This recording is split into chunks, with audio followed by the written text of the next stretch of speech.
Today we had some more stream reveals. Take a look at who I am now. I'm stronger than ever.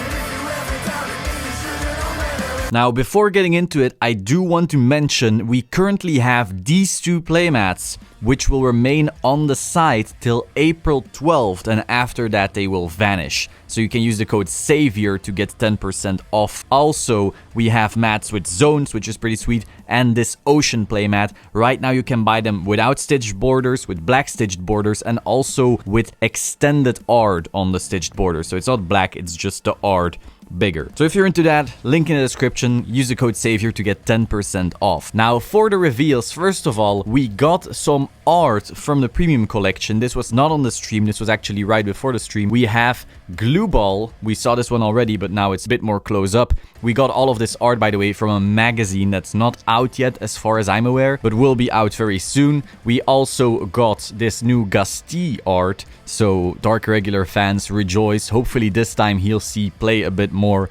I know back in the day it was actually a good card, but people didn't really value him because, well, you were fighting for space really and you didn't want to ride him. Now we have Dragon Boy, we have Gredora. I'm sure many people are happy to see her back, and we have Valios.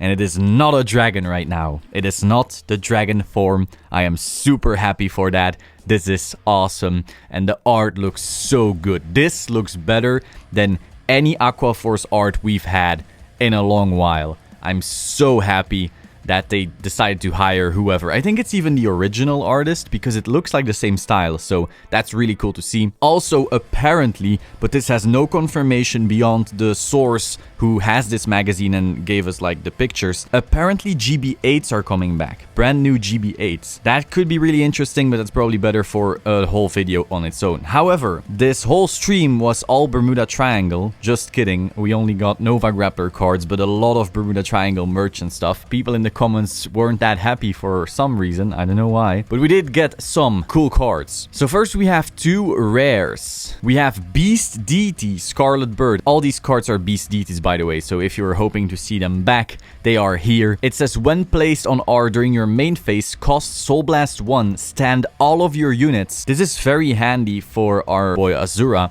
who is very strong but rested. And if you stand 2 or more units, and if Beast Deity White Tiger is in your soul, draw a card. Now, of course, we'll see if this card is worth it, depending on if there are maybe more cards that are resting or more cards that attack in main phase, so that then this one can stand them. We have some already in these reveals, but maybe there's even more, so that way we can actually judge this card even better. And then we also have Beast Deity Black Tortoise. Tortoise?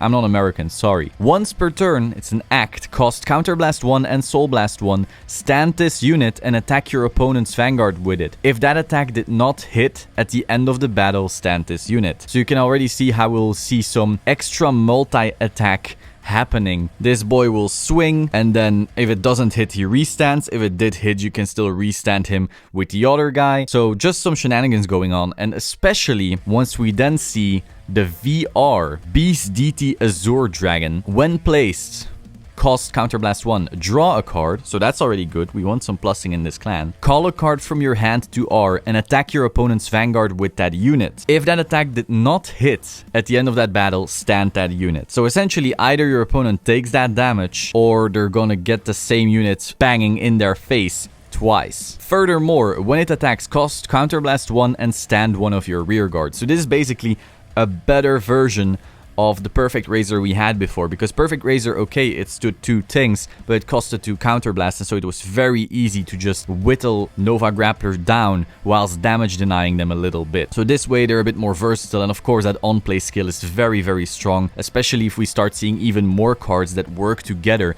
with this overall playstyle. It's also very nice to see that Nova Grappler seems to have a new playstyle, in the sense that back in the day, when we looked at G, for example, Aquaforce and Nova Grappler started feeling a lot like the same clan. They just restood the same units and swung. Because Aquaforce was going away from switching columns, every Nova Grappler unit felt like a Tidal Assault or an Adelaide or a Magnum Assault. And so it's cool that now both clans are doing their own thing. That is all for today. Hope you found this interesting. If you did, please subscribe to the Solemn Vanguard channel, click the bell to stay up to date. As I said, playmats, link in the description. Use the code SAVIOR to get 10% off. And I will see you soon. Ciao.